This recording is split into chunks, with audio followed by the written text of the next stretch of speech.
Amém, gente? Para quem eu não vi hoje, graças a paz. Hoje eu vou cruzar o escanteio e cabecear. Amém. Acho que deu certo aqui. Vocês estão felizes, gente? Estão perguntando que bagunça é essa, né? Misericórdia. Hoje foi tenso o negócio, gente. Mas faz parte. Abre em 2 Timóteo, capítulo 3. Nós vamos ler do 14 ao 15.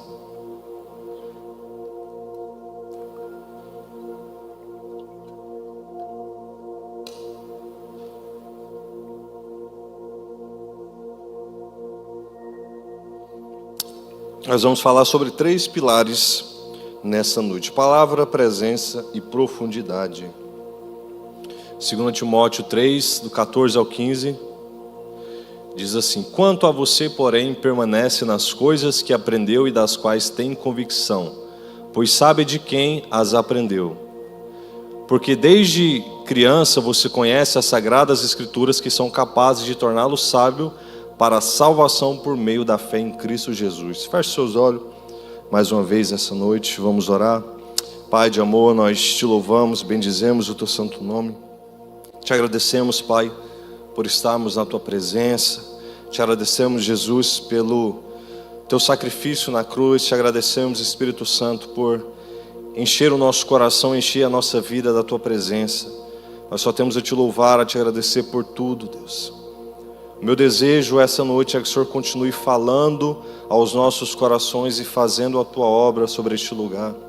O meu desejo é que o Senhor continue, Pai, colocando nos corações desses jovens um desejo ardente pela tua presença. Pai, que essa chama, ó Deus, que tem sido acesa durante esses dias, que jamais ela possa se apagar. Nós desejamos a tua presença mais do que tudo, Senhor. Nós te honramos em nome de Jesus. Amém e amém. Pode manter apagado, por favor, as luzes. Eu vou ser bem rápido, bem breve essa noite. Eu quero compartilhar isso que o Senhor colocou no meu coração. 3 pilares que eu acredito que é importante a gente se fundamentar sobre eles, que é palavra, presença e profundidade. Eu vou falar um pouco mais sobre isso. E esse texto de Paulo a Timóteo fala muito sobre isso, para a gente permanecer naquilo que a gente tem aprendido. Eu quero fazer uma pergunta aqui nessa noite: o que a gente tem aprendido? Já que é para a gente permanecer naquilo que a gente tem aprendido, nós aqui hoje, o que nós temos aprendido como igreja, como Impacto Jovem? Eu quero ouvir vocês agora. Amém, legado. O que mais? Unidade? Comunhão. Alegria. Palavra. Agir de Deus. Provocar o agir de Deus. Posicionamento. Amém. Vida de oração. Só as mulheres falam, gente? Cadê os homens aí? E aí? Unidade, serviço e amor. Não, mas não é para ler ali, não. Amém. No Seiva, cadê os alunos do Seiva aí? Deixa eu ver. Cadê? Levanta a mão aí, galera. O que nós temos aprendido no Seiva? Aí fica mais difícil, né? Interpretar a Bíblia, né? Para ler. Amém. Glória a Deus. Vocês não usam isso aqui não, tá? Vocês usam depois, quando vocês estiverem aqui, não é para usar não, tá? Brincadeira, gente. Mas por que eu pergunto isso? Porque é interessante, a gente precisa entender que tudo aquilo que nós lemos na palavra, nós precisamos meditar sobre isso. Por quê? Porque que a minha proposta essa noite, não só essa noite, mas para esse ano, é que a gente trabalhe sobre esses 3 pilares: palavra, presença e profundidade. Palavra do quê? Palavra de Deus, palavra do Senhor. Presença do quê? Presença de Deus, presença do Espírito Santo. E profundidade no quê? Profundidade na nossa fé, na nossa vida cristã, na adoração. Então o que eu vejo hoje, e você também deve ver isso, hoje existe uma geração que ama eventos. A gente fez um evento esses dias, é muito bom, é interessante, gera uma movimentação. Você vê, você coloca facilmente ali 200, 300 pessoas em uma chácara afastada da cidade, porque é bom, todo mundo vai, é legal. Cada pessoa que às vezes ficou um tempão sem vir, ela acaba indo, e enfim, então tem esses movimentos, eles são ótimos, eles geram frutos. mas a gente vê o quê? Uma geração que ama eventos, mas não ama a transformação que os eventos causam. A gente teve, né, no início do ano ali, quem participou do Descende aí? Amém. Teve uma galera aí, que inclusive a gente foi junto ali, né? A gente participa de momentos como aquele, a gente vê muita gente entregando sua vida para Jesus, muita gente adorando, mas será que nós estamos diante de uma geração que só está amando o evento ou está amando também a presença de Deus e a transformação que o Senhor causa?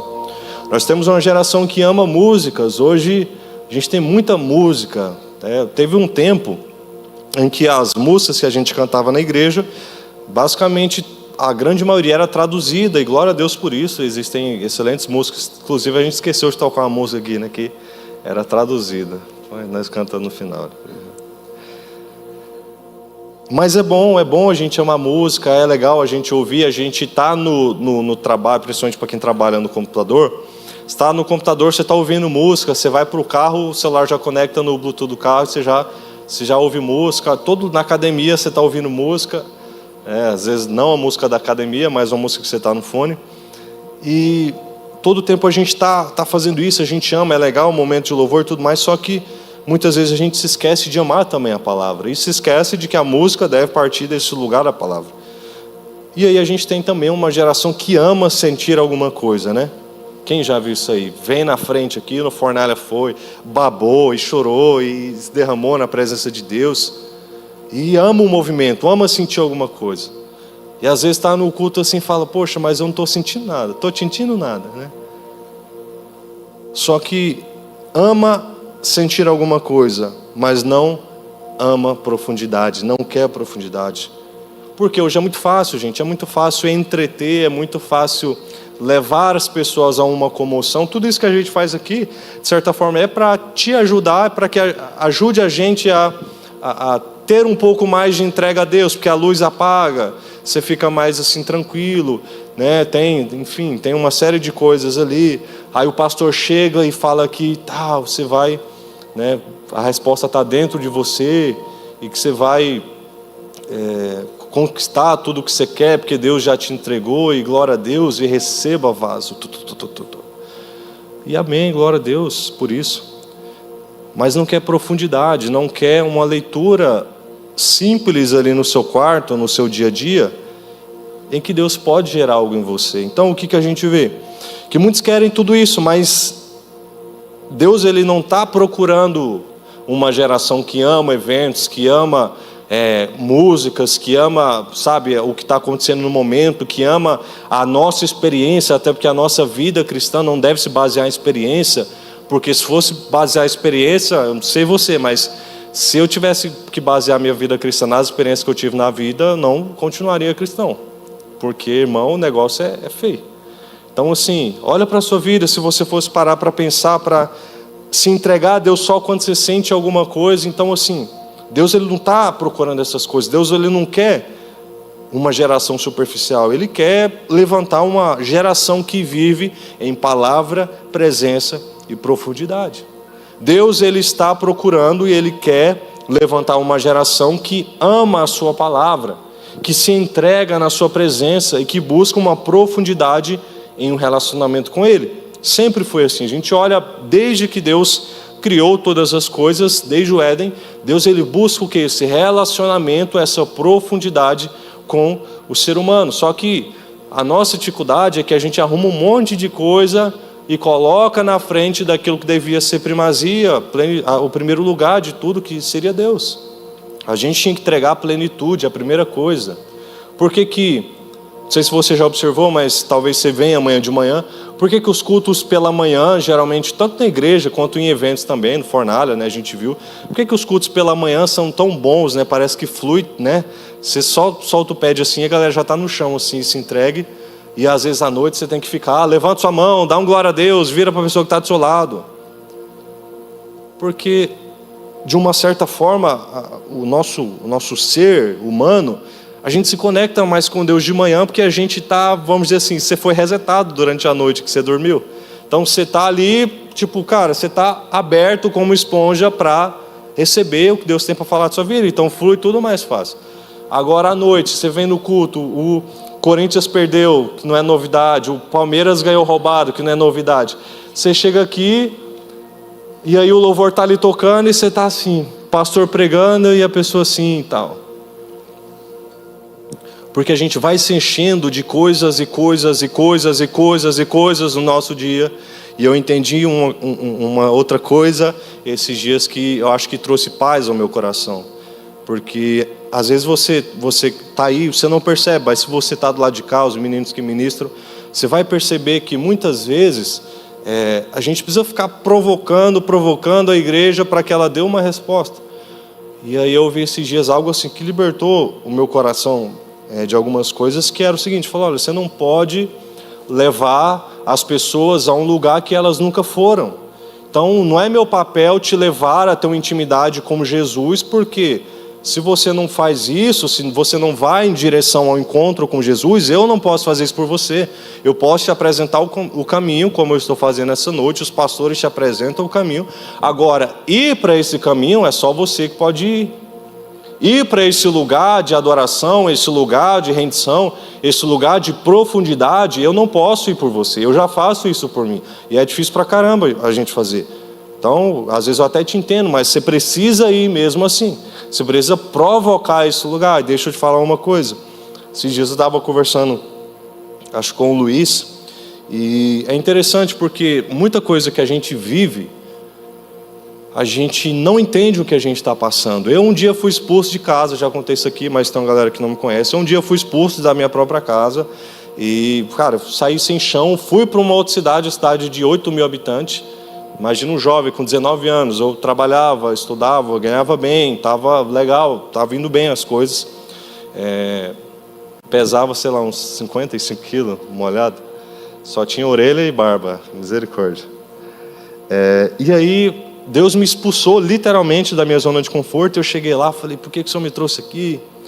Cara, igreja tradicional, assembleia, e sabe, aquele negócio assim e tal. E eu andava na cidade, eu comecei a perceber que a cidade, nos sábados, na sexta, nos sábados ali, a cidade estava cheia, os bares, tinha um rio ali, à beira do rio e tal, e as igrejas vazias, principalmente de jovens. E aí Deus começou a colocar um incômodo no meu coração, eu triste com aquela situação, mas eu comecei a mudar a minha oração.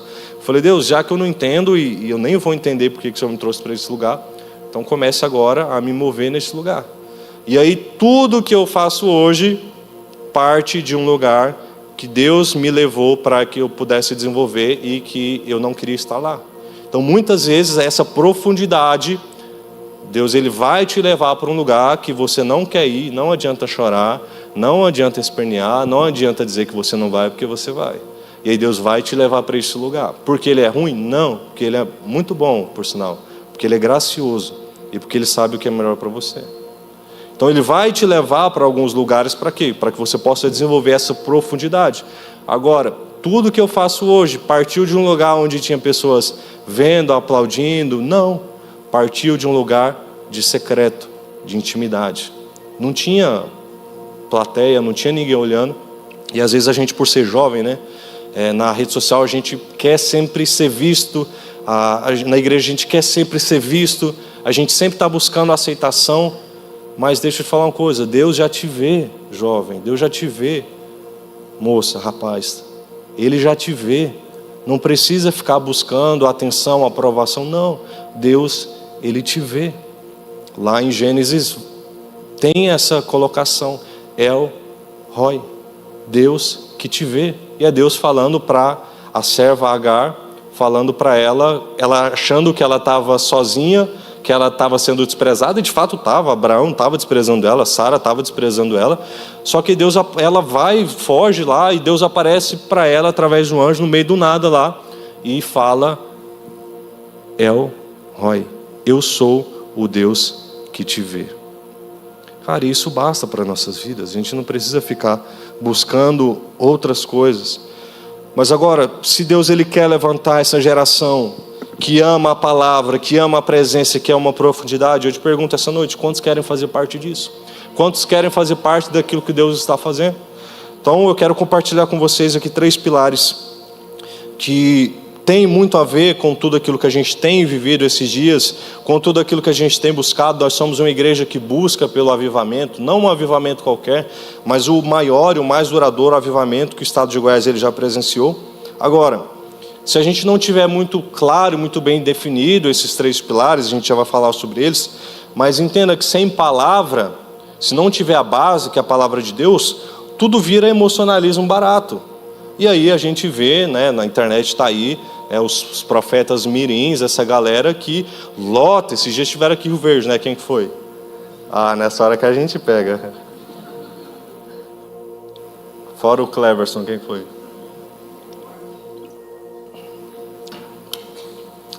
E é muito fácil, porque sem a palavra tudo vira emocionalismo barato. Tudo, qualquer coisa. Você lendo um devocional, para não falar o nome devocional, você começa a chorar. Você ouvindo um podcast, você começa a chorar, porque é emocionante, né? Hoje tudo é muita emoção, tudo é muito experiência, e isso vai alimentando a nossa alma de certa forma. Você pensa que não, mas isso alimenta a nossa alma. Mas sem a palavra de Deus, tudo vira emocionalismo barato. Quantas e quantas igrejas hoje não estão vivendo esse emocionalismo barato? Eventos.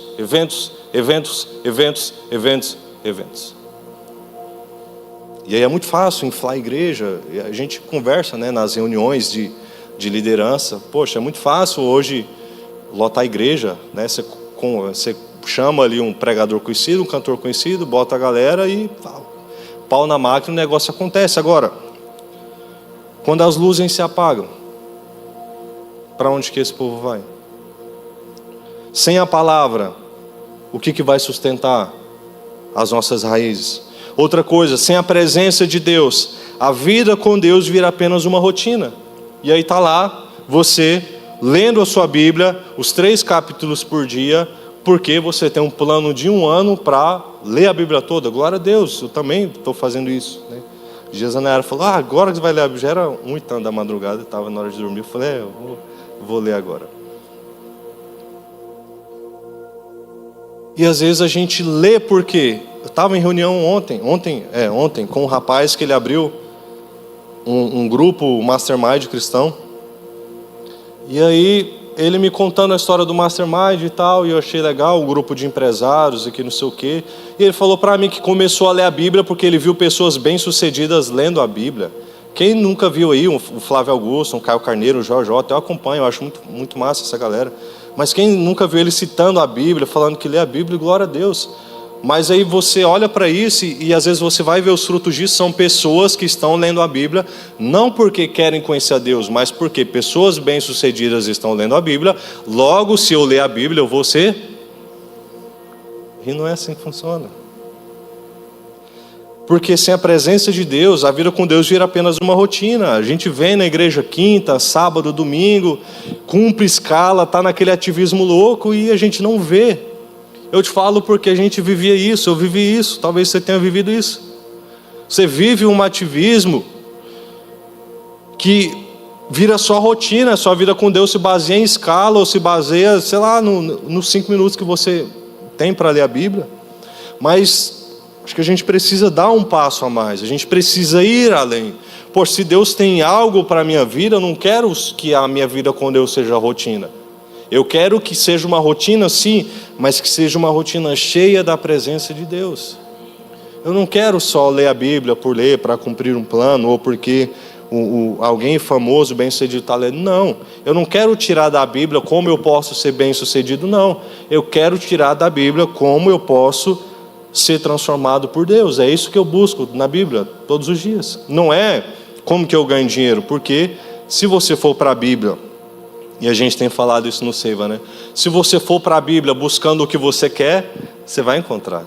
Você vai encontrar como ganhar dinheiro, você vai encontrar como, muitas vezes até como fazer coisa errada. Esses dias passaram um vídeo no CTBAN, né? Quando a gente fazia o CTBAN, um caso lá de um pastor que pegou a mulher do outro, do obreiro, e falou, não, tá certo, abriu a Bíblia, olha aqui, ó, pega a mulher do teu próximo e adultera.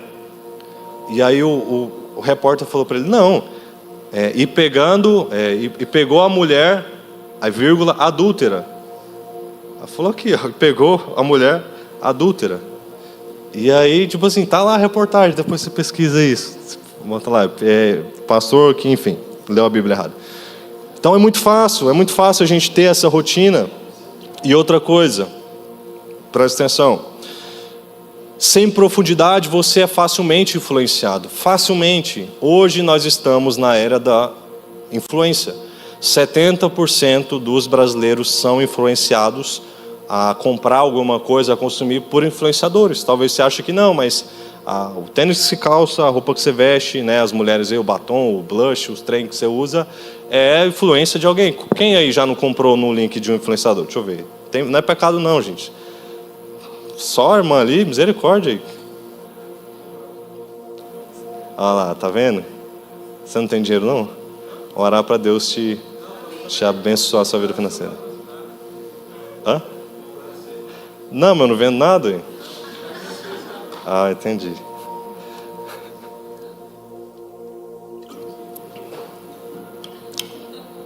Mas depois nós conversamos. Tem uma mentoria para te vender ali. Então, sem profundidade, a gente é facilmente influenciado. Quem nunca viu uma pessoa que... E eu vou dar um exemplo aqui. Mas quem nunca viu uma pessoa que aqui é de um jeito, lá fora é de outro. Igual o meme, né? De dia de um jeito, de noite de outro. Eu vi isso na faculdade. Pessoas que se diziam cristãs e na igreja estava assim, então na faculdade estava indo para a festa, porque queria ir, não, porque achava legalzinho. Só que, gente, isso é legalzinho só no primeiro semestre. Depois, a faculdade vira uma chatice, você só quer que acabe logo. Fala assim, acaba, pelo amor de Deus. É ou não é, gente? Aí, ó, tá vendo? Tem testemunhas aqui. Então a gente precisa entender esses 3 pilares: palavra, presença e profundidade. Abre comigo em Romanos, capítulo 10, versículo 17. Romanos 10, 17.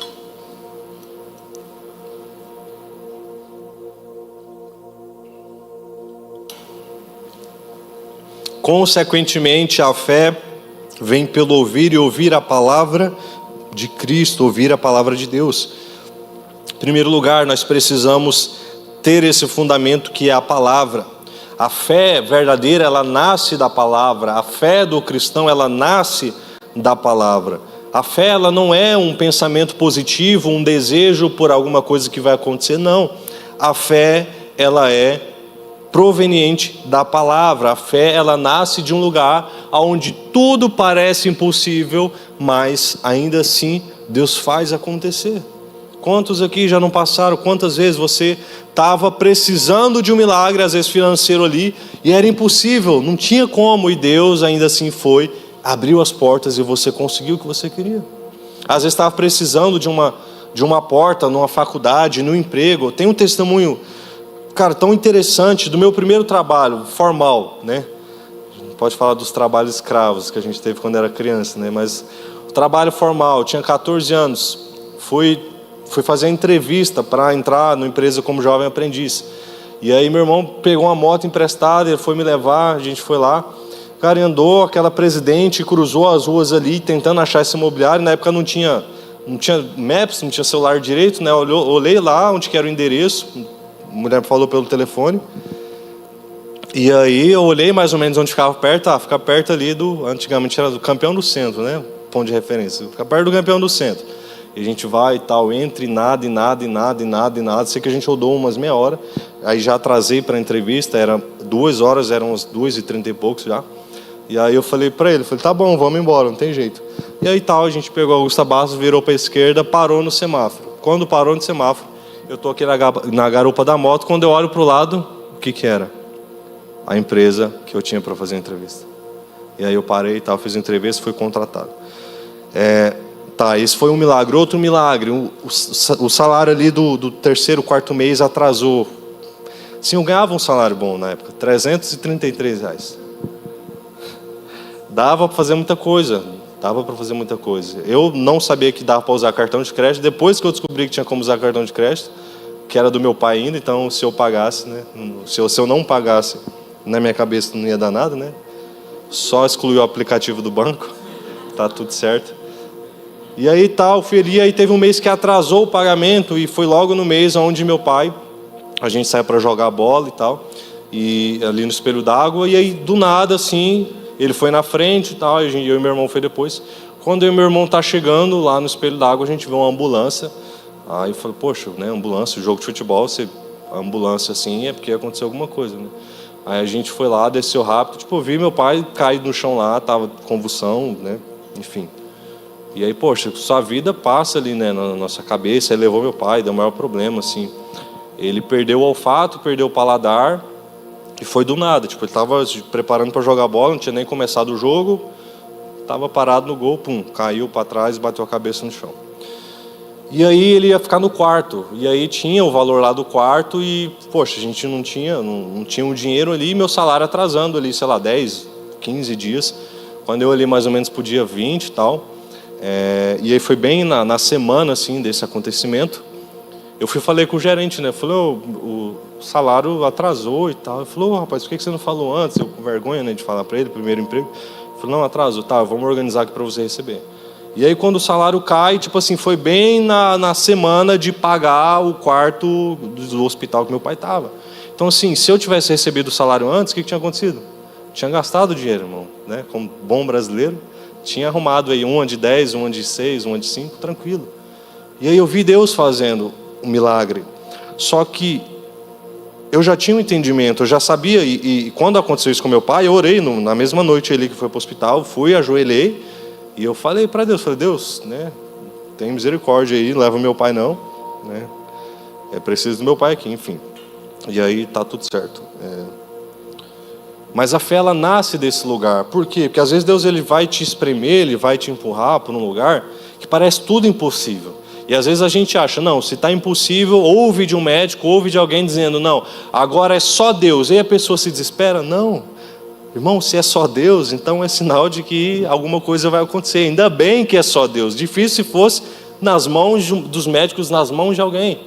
Às vezes a gente se coloca diante de uma situação que parece tudo impossível, mas é justamente aí que nasce a fé. A fé nasce desse lugar impossível. Então a fé, ela vem pelo ouvir a palavra de Deus. Então quanto mais você ouve a palavra de Deus, mais a sua fé é alimentada, mais a sua fé cresce dentro de você. Mesmo naqueles cultos chatos, mesmo naquele culto que você ouve a palavra, não entende nada do que o pregador falou, mesmo nesses cultos, de alguma forma, no Espírito, a sua fé, ela é aumentada ao ouvir a palavra de Deus. Agora, existe a palavra escrita, que é a palavra que a gente lê. E existe a palavra revelada, que é o que salta aos nossos olhos, da Bíblia para o nosso coração. Quem aí já passou por aquela experiência que você acha um versículo na Bíblia? Tipo assim, a vida inteira você lendo a Bíblia e você acha um versículo. Pô, mas esse versículo não estava aqui antes aí. Tipo assim, alguém prega aqui e fala, mas esse versículo tem na Bíblia, né? Porque saltou no seu coração, e é isso que a Bíblia tem que fazer, saltar ao nosso coração. Então, talvez a gente se pergunte muitas vezes, né? Mas como é que eu sei que eu amo a Bíblia, que eu amo a Deus, que eu amo a palavra? Primeiro, você precisa ler a Bíblia. Você precisa meditar nela, e meditar é diferente de ler. Por quê? Porque a Bíblia, ela é um livro que ela não foi feito só para você ler e passar por ela. Você precisa meditar. O que é meditar? É você ruminar isso no teu coração, na sua mente, e ficar ali. O Senhor é o meu pastor e nada me faltará. O Senhor é o meu pastor e nada me faltará. E você começa a meditar nisso, e você começa a enxergar algumas coisas, e a Bíblia começa a saltar no seu coração. Poxa, se o Senhor é o meu pastor, então quer dizer que é Ele que conduz a minha vida. É Ele que dá a direção para a minha vida. Se o Senhor é o meu pastor, eu posso descansar o meu coração, porque mesmo se vier dificuldade, o pastor é aquele que me guia, aquele que aponta a direção. É aquele que, se eu cair no buraco, ele me traz de volta.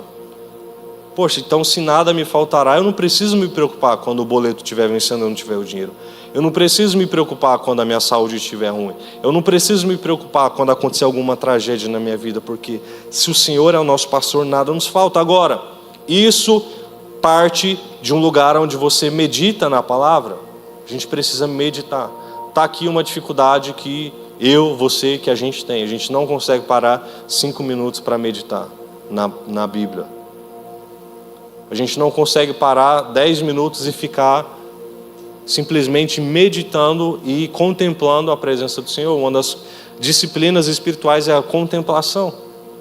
Por que que dificilmente quem vive na natureza, ou quando você sai, você vai ficar no meio do mato lá, por que que você parece que você sente sua mente renovada? Porque você está diante da natureza criada por Deus. E aí a sua mente contempla aquilo que você está vendo. Outra característica, você não pode só ler, não pode só meditar, mas precisa viver segundo a palavra. Outra coisa, é corrigido por ela. Não adianta pegar a Bíblia, ler e aí Deus fala contigo, te corrige, aí você fecha e fala, não, o diabo está querendo usar minha mente aqui. Não, é Deus falando contigo. O diabo nunca vai falar para você fazer uma coisa certa. Pelo contrário, ele vai falar para você fazer as coisas erradas. E quando ele falar para fazer alguma coisa certa, observa bem, porque não é certo, é meio certo, é inverdade, não é verdade por completo. E outra coisa, toma as decisões com base nela. E aí eu te pergunto, como que estão sendo tomadas as suas decisões? É baseado no que sua família quer, é baseado no que você acha que é certo, ou é baseado naquilo que Deus tem te direcionado? Salmo 119, 105 vai dizer: tua palavra é lâmpada para os meus pés e luz para o meu caminho. Repete assim comigo: lâmpada para os meus pés é a tua palavra e luz para os meus caminhos. Uma geração sem a palavra de Deus, ela se perde. Por que que a gente vê tantas pessoas se perdendo na nossa geração, dentro da igreja? Porque estão sem a palavra. Pode acontecer? É o que mais acontece. É muito fácil largar a palavra, porque a gente alcança uma performance, uma coisa que não precisa mais da palavra. O pregador prega a mesma mensagem 30 vezes no mês. O cantor canta as mesmas músicas em todas as ministrações. É muito fácil se esquecer da palavra, porque você cai na rotina. Agora, não é só para essas pessoas, é para a gente também no nosso dia. A gente se perde muito fácil, porque sem a palavra a gente não tem direção. A gente vive numa das gerações mais sem senso de direção, de proposta que a gente tem. Esses dias eu fui fazer um treinamento de ChatGPT, de inteligência artificial. E aí lá estava assim, tipo, quando o ChatGPT foi lançado, ele era mais usado para pesquisas, para tirar dúvidas, para coisas técnicas. E aí eles mostraram, tipo, 2024, o ChatGPT estava sendo usado para se aconselhar. Então assim, o psicólogo, por exemplo, não é mais, né, a terapia ali, é o ChatGPT que é seu psicólogo agora.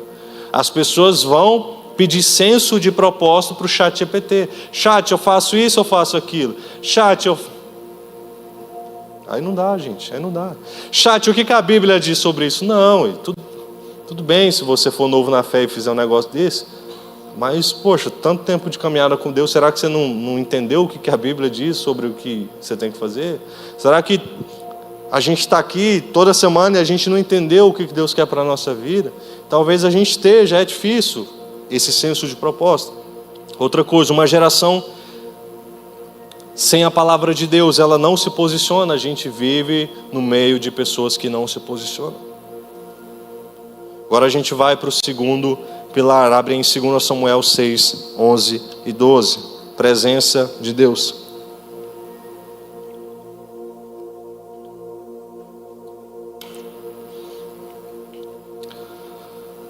Quando nós falamos sobre presença, nós precisamos entender que honrar e valorizar a presença de Deus é uma das coisas que mais mudam a nossa vida. Olha só, a arca do Senhor ficou na casa de Obed-edom, o giteu, por 3 meses, e o Senhor o abençoou e a toda a sua família. Disseram ao rei Davi: o Senhor tem abençoado a família de Obed-edom e tudo o que ele possui, por causa da arca de Deus. Então Davi, com grande festa, foi à casa de Obed-edom e ordenou que levassem a arca de Deus para a cidade de Davi. Depois coloca na ARC, só para mim ver um negócio aqui, que tem uma versão, acho que é ela mesma, ARC. Então o contexto, enquanto a gente muda ali. Então avisaram a Davi, dizendo: abençoou o Senhor a casa de Obed-edom e tudo quanto tem, por amor da arca de Deus.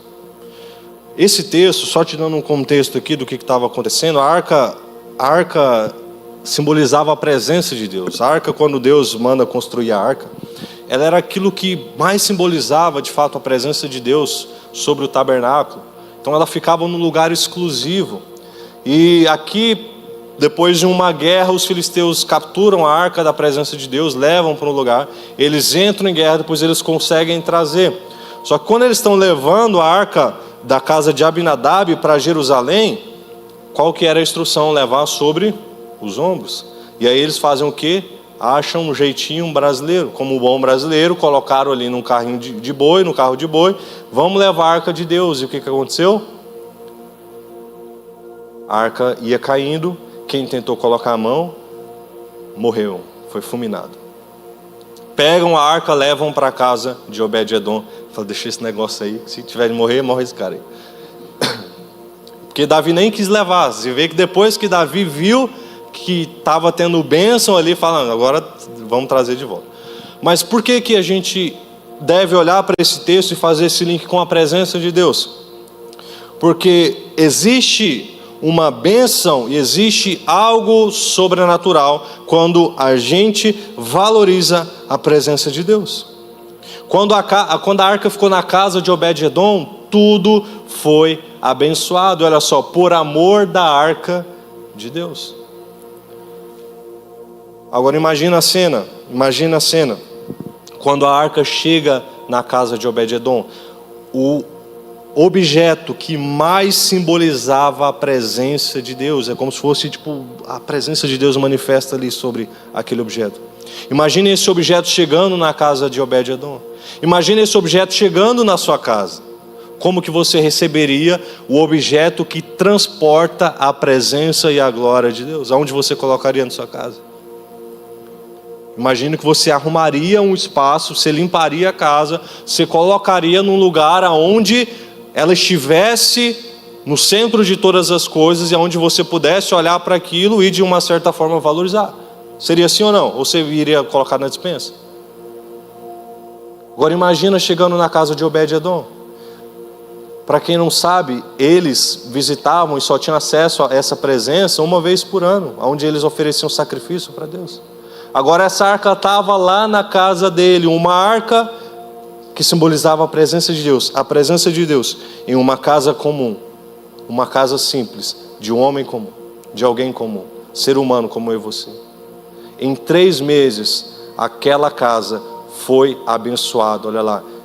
E o Senhor abençoou a Obed-edom e a toda a sua casa, por honrar e valorizar a presença de Deus. A presença de Deus em uma casa comum. Quando nós valorizamos essa presença, a nossa vida é abençoada. Talvez você esteja dizendo, poxa, as coisas não dão certo para mim, nada dá certo, o relacionamento não dá certo, minha família não dá certo, nada que eu faço dá certo. Deixa eu te perguntar, quanto que você tem valorizado a presença de Deus? Quanto que a presença de Deus tem sido valorizada na sua casa, para os casais aqui?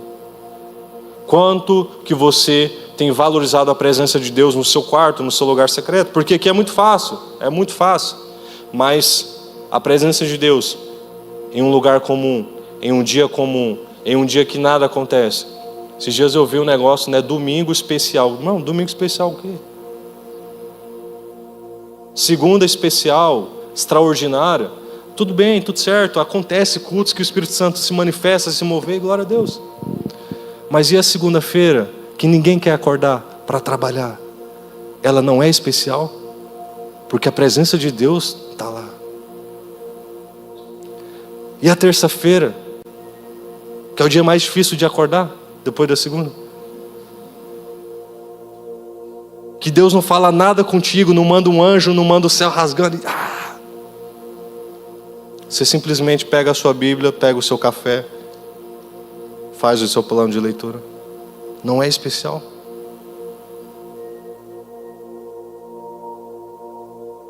A oração que você faz antes de dormir, Senhor, abençoa os meus inimigos, amém, glória a Deus. Não é especial? E eu te pergunto, quanto que você tem valorizado a presença de Deus?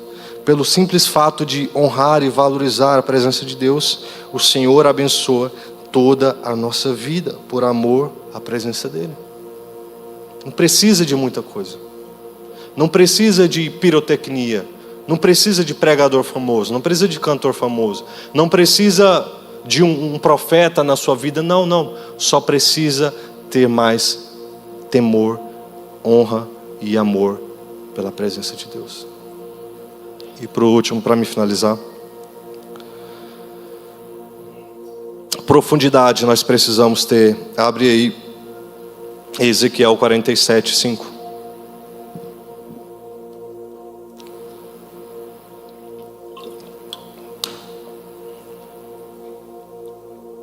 Aqui o anjo estava dizendo para Ezequiel: e mediu mais 1000, e era um ribeiro que não podia atravessar, porque as águas eram profundas, águas que se deviam passar a nado, ribeiro pelo qual não se podia passar.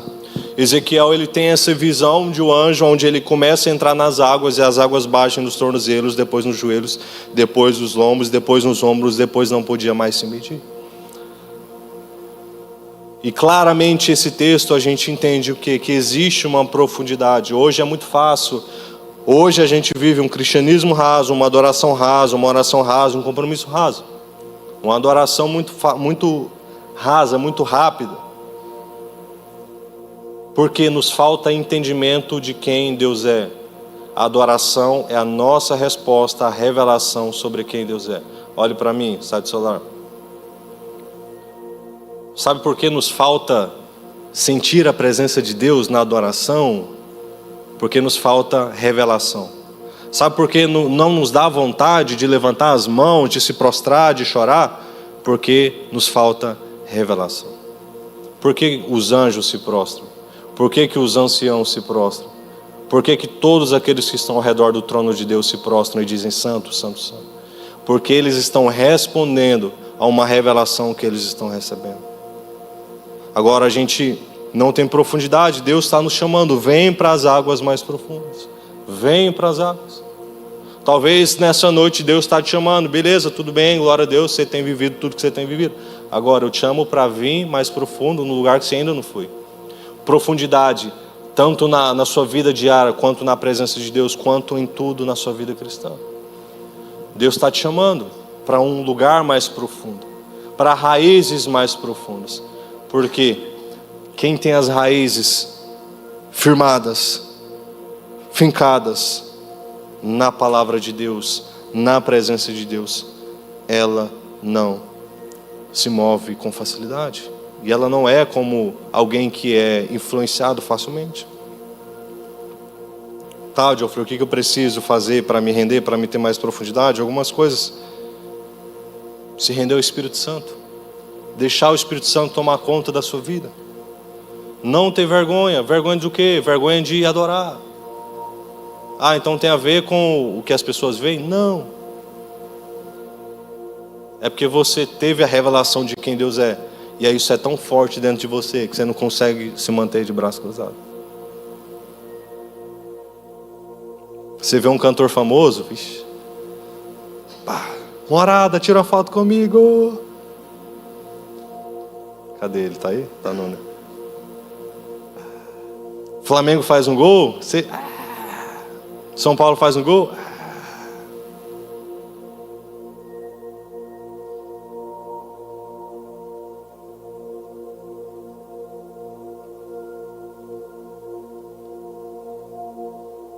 Desenvolver intimidade com Ele. É o que mais vai te trazer profundidade. Profundidade não tem a ver com emoção, não tem a ver com performance, não tem a ver com aquilo que a gente faz para os outros ver, não. Profundidade é entrega. Quanto mais a gente se entrega, mais profundo a gente é em Deus. Quanto mais a gente abre mão de quem a gente é, daquilo que a gente acha, das nossas convicções, mais nós somos profundos em Deus. Já viu aquelas pessoas que quase não falam, mas quando falam você percebe uma profundidade? Não é performance, não é excesso, não é falar muito. É isso que nós precisamos. Eu quero te convidar, fique de pé no seu lugar neste momento.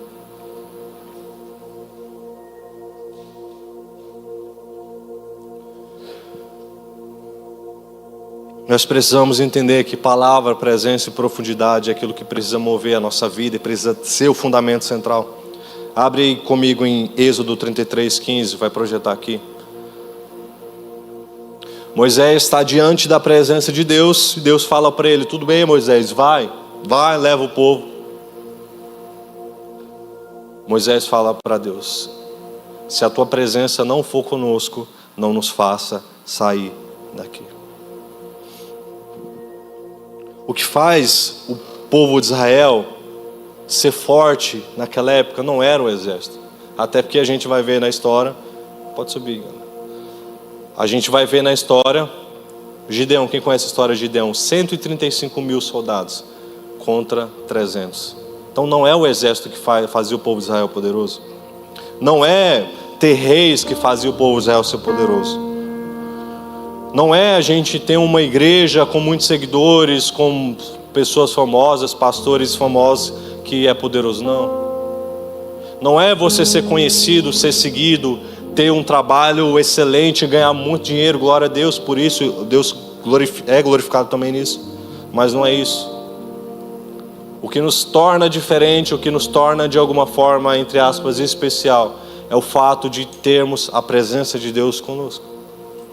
Agora eu não sei você, eu já recebi muita proposta de trabalho, de coisa, de gravar música, de fazer um monte de negócio, e falar: Deus, se o Senhor não for conosco, eu não quero ir para esse lugar. Esses dias chegaram, marcaram uma reunião na minha mesa, assim, falando de trabalho. Falou: ó, a gente vai fazer isso, vai fazer aquilo, eu estou faturando tanto, a gente vai faturar o dobro disso, tipo, era uns 300, 400 mil só no primeiro mês. Mas assim, o esquema é o seguinte, para a gente fazer isso, para a polícia não pegar, tem que fazer isso, isso e aquilo. E aí, vamos entrar? Eu falei assim: não.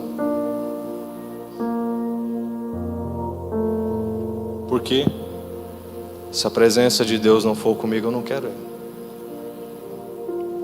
Se a presença de Deus não for com você, eu te pergunto, você vai continuar tomando as mesmas decisões? A profissão que você quer seguir, o trabalho que você quer seguir, a vida que você quer levar, vai ser uma vida com ou sem a presença de Deus? Por que Moisés tem esse entendimento e essa revelação? Porque ele honrava e valorizava a presença de Deus. Por isso que ele era profundo. Por isso que ele tinha a palavra e guardava essa palavra no seu coração. Mesmo a Bíblia não sendo escrita, porque quem escreveu Gênesis, Êxodo, o Pentateuco foi Moisés. Existia a tradução, a palavra não estava escrita, mas estava no coração. Agora hoje a gente tem escrita, a gente tem na tela, a gente tem aqui no projetor, a gente tem na traseira do caminhão, a gente tem na traseira do ônibus, a gente tem até num bar você acha a palavra de Deus. Mas eu pergunto, e no seu coração, será que ela está? Feche seus olhos comigo.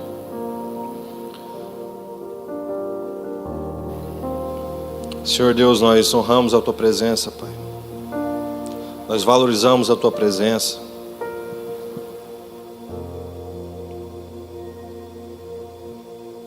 Feche seus olhos, que a gente vai organizar aqui para cantar uma música, mas quero que você neste momento comece a honrar a presença de Deus. Nós falamos sobre isso, honrar, valorizar a presença de Deus. Deus está neste lugar, assim como estava em Obed-Edom, Ele está neste lugar. Da mesma forma, Ele está neste lugar.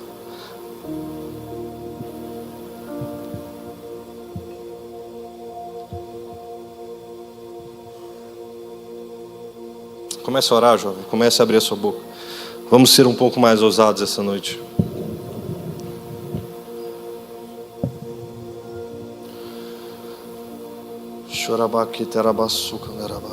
Nós honramos a Tua presença, Espírito Santo. Nós honramos o Teu nome. Deus, a Tua presença enche as nossas vidas, enche o nosso coração. Pai, nós não precisamos, Senhor, de muita coisa. Nós não precisamos de um milagre sobrenatural. Nós não precisamos de algo incrível, extraordinário, não. Nós só precisamos da Tua presença, Deus. Nós precisamos honrar e valorizar a Tua presença. É tudo que nós precisamos. É isso que vai mudar a nossa vida. É isso que vai mudar a nossa casa. É isso que vai nos abençoar. É honrar e valorizar a Tua presença. É nos entregarmos ao Senhor por completo, Deus. Chega de viver uma vida rasa, chega de viver uma vida superficial. O Senhor nos chama essa noite para ir mais profundo. Chega de sentir as águas somente nos pés. Chega de sentir as águas somente nos joelhos. É um momento de ir mais profundo em Senhor. Chorabacandarabacê, nos leva mais profundo, Senhor. Nos leva mais profundo, Senhor. Nos leva mais profundo. Vamos lá, começa a provocar isso. Começa a dizer, Senhor, me leva mais profundo. Eu quero ir mais profundo. O Senhor te chama, Ele não vai pegar na sua mão, vai te levar, você tem que ir. Antes da gente encerrar esse momento maravilhoso que nós vivemos juntos, eu quero fazer um convite muito especial para você. Tudo que nós vivemos aqui, a palavra, a oração, a edificação, não pode ficar só aqui. E Deus quer usar você para alcançar muitas vidas através disso. Então vamos lá, clica no botão vermelho aqui embaixo, se inscreva no canal da nossa igreja, ativa as notificações, pega esse link, manda para quem Deus colocou no seu coração e juntos nós vamos cumprindo essa missão do ID também de forma digital. Nós somos uma família IBNC que vive junto em comunidade como igreja, mas nós também somos uma família digital e eu conto com você. Deus te abençoe, em nome de Jesus e até a próxima.